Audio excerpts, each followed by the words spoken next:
ସମ୍ପୂର୍ଣ୍ଣ ଭାବରେ ବାଲେଶ୍ୱରର ବାହାନଗା ଆକ୍ସିଡେଣ୍ଟ ଏଯାଏଁ ମନରୁ ନ ଲିଭିଥିବା ସମୟରେ ସେଇଭଳି ଭାବରେ ଆଉ ଏକ ବଡ଼ ଦୁର୍ଘଟଣା କାଲି ଅଳ୍ପକେ ବର୍ତ୍ତିଛି।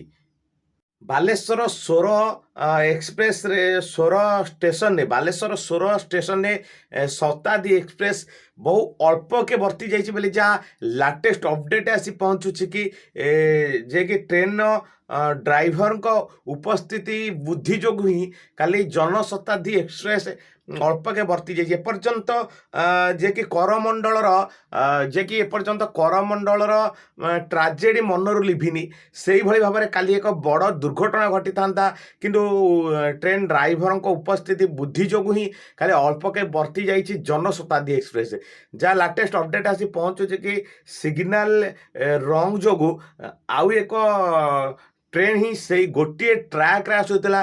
ଯେଉଁ ଟ୍ରାକ୍ରେ ଜନଶତାବ୍ଦୀ ଏକ୍ସପ୍ରେସ ଯାଉଥିଲା ସେଇ ଟ୍ରାକ୍ରେ ଅନ୍ୟ ଏକ ଟ୍ରେନ୍ ଆସୁଥିଲା, ଯାହା ରେଲୱେ କର୍ମଚାରୀଙ୍କ ସମ୍ପୂର୍ଣ୍ଣ ଭାବେ ଭୁଲ ଡିସିସନ୍ ଯୋଗୁଁ ହିଁ ଏଇଭଳି ଆଉ ଗୋଟେ ବଡ଼ ଧରଣର ଆକ୍ସିଡେଣ୍ଟ ହୋଇଥାନ୍ତା, ଯାହାକି କୁହାଯାଉଛି କହିପାରିବା କି ଆମେ କରମଣ୍ଡଳ ଏକ୍ସପ୍ରେସର ଠାରୁ ଆହୁରି ଭୟାନକ ବି ହୋଇଥାଇ ପାରିଥାନ୍ତା ଏଇ ଆକ୍ସିଡେଣ୍ଟ। କିନ୍ତୁ ଅଳ୍ପକେ ବର୍ତ୍ତି ଯାଇଛି ଏଇ ଜନଶତାବ୍ଦୀ ଏକ୍ସପ୍ରେସ।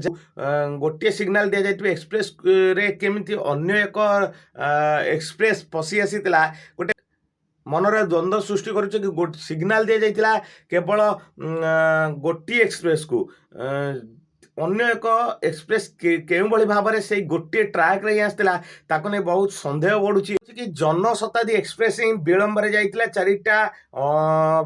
ଚାରିଟା ପରେ ହିଁ ତାର ସମୟ ଥିଲା, କିନ୍ତୁ ବହୁତ ଡେରିରେ ଯାଇଥିଲା ଜନଶତାବ୍ଦୀ ଏକ୍ସପ୍ରେସ ଏବଂ ଶତାବ୍ଦୀ ଏକ୍ସପ୍ରେସ ହିଁ ତାର ପରଫେକ୍ଟ ଟାଇମ୍ରେ ଯାଇଥିଲା। କିନ୍ତୁ କାହିଁକି ବିଳମ୍ବରେ ଯାଇଥିଲା ତାକୁ ନେଇ ବଡ଼ ପ୍ରଶ୍ନବାଚୀ ସୃଷ୍ଟି କରୁଛୁ। ଶତାବ୍ଦୀ ଏକ୍ସପ୍ରେସକୁ ସିଗ୍ନାଲ ମିଳିନଥିଲା, ସେଥିପାଇଁ ସେ ଧୀରେ ଧୀରେ ଯାଉଥିଲା ବୋଲି ଯାହା ଧୀରେ ଧୀରେ ତଥ୍ୟ ସବୁ ସାମ୍ନାକୁ ଆସୁଛି ଏବଂ ଗୋଟେ ବଡ଼ ତଥ୍ୟ ସାମ୍ନାକୁ ଆସୁଛି ବୋଲି ଯାହା କୁହାଯାଇପାରିବ।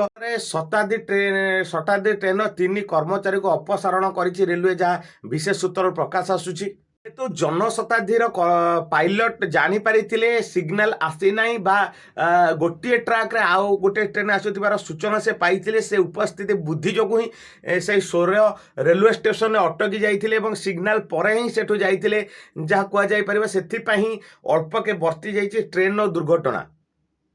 ଯାହା ଲାଟେଷ୍ଟ ଅପଡେଟ୍ ଆସି ପହଞ୍ଚୁଛି କି ବଡ଼ ଦୁର୍ଘଟଣାରୁ ବଞ୍ଚିଲା ଜନଶତାବ୍ଦୀ ଟ୍ରେନ୍।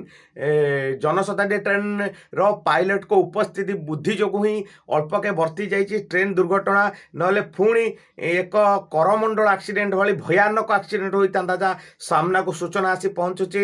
ଲାଟେଷ୍ଟ ଅପଡେଟ୍ ଆସି ପହଞ୍ଚୁଛି କି ଜନଶତାବ୍ଦୀ ଟ୍ରେନ୍ର ପାଇଲଟ ଉପସ୍ଥିତି ବୁଦ୍ଧି ଯୋଗୁଁ ହିଁ ଗୋଟେ ବଡ଼ ଧରଣର ଆକ୍ସିଡେଣ୍ଟ ବଞ୍ଚି ଯାଇଛି ଏବଂ ଅନେକ ଯାତ୍ରୀ ହିଁ ସେମାନେ ସୁରକ୍ଷିତ ଅଛନ୍ତି, ଯାହା ସୂଚନା ଆସି ମିଳୁଛି।